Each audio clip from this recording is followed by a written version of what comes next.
આજ તો તારો ભાઈ બહુ ખુશ છે. ચમ નાઈટ ફોલ થઈ ગયો. આખો દિવસ નેન્સી જોડે હતો, ડેટ ઉપર લઈને જતો ને. આટલું ચમ હસીસી મંદાની ગોંડ જેવું મોઢું કરીને. નેન્સીની સ્ટોરી જો. What a boring day. હા બેબી, શું? Are you sure? ફરી એકવાર બોલ ને. શું થયું, પ્રેગ્નેન્ટ થઈ ગઈ? ના લે રહી. તો વિધવા થઈ જઈ. ઉપર આજીતા ધણી જીવતો છે. પાક્કું રિચાર્જ પતી ગયું છે. અબે ચૂપ. એ જોણે મોઢામાંથી એક શબ્દ કાઢ્યો છે ને તો મોઢામાં એકલું ભરાઈ દે. છેલ્લા 6 દિવસથી હું એક છોકરીને ડેટ કરતો હતો, તેને આજે ફાઇનલી હા પાડી દીધી. એટલે ફાસ્ટ થઈ ગયો છે. હા, એના પ્રેમમાં. અબે 6 દાડા તો લોઠો સક લોઠીએ કન્ફર્મ કરવામાં જ જાય. Bro, have you ever hear love at first sight? No, but you are looking ત્યાં ફ્રોમ એવરી સાઇડ. તમારે જે કહેવું એ કહો, હું તો એના જોડે કેનેડા જતો રહે. કેનેડા વાળા ઘેર આવવાનું કરે છે ને તારા તો શું સોલાવા જેવું છે? કેનેડા જઈને હું મારી આખી અલગ દુનિયા બનાવીશ.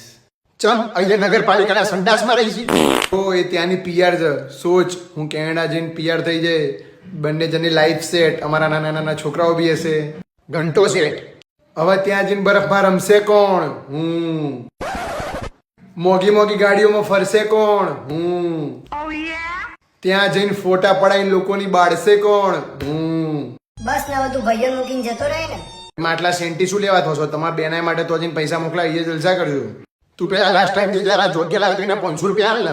કે હવે તારો ભાઈ તો જઈને તારા માટે હોનાનો જોગ્યો મોકલશે અને એને ઉતારવા માટે બધા આતુર હશે, ચાહે છોકરો હોય કે છોકરી. આ તાર પાસપોર્ટ નો ફોટો જ મંગાય કે વિઝાના સ્ટેમ્પ જેવા હોય જોઈએ જ ખરા. હા હા, કેમ નહીં. Hello baby, would you please send me the photos of passport with સિક્કા? આવી ગયા જો. અલ્યા જાતિમાં કેમ અધર લખ્યું છે? બતાય.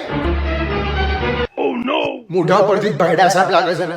હાય હાય, મારા મેરેજ ટ્રાન્સજેન્ડર જોડે થશે. હવે ત્યાં જઈને સુહાગરાતમાં સરપ્રાઈઝ મળશે કોને? ભગત ને. અરે રાત્રે બંને તલવારો ટકરાશે ત્યારે સ્પાર્ક કોનામાંથી થશે? ભગત ના. બંને માંથી પ્રેગ્નેન્ટ કોણ થશે? ભગવાન. કેવી રીતે?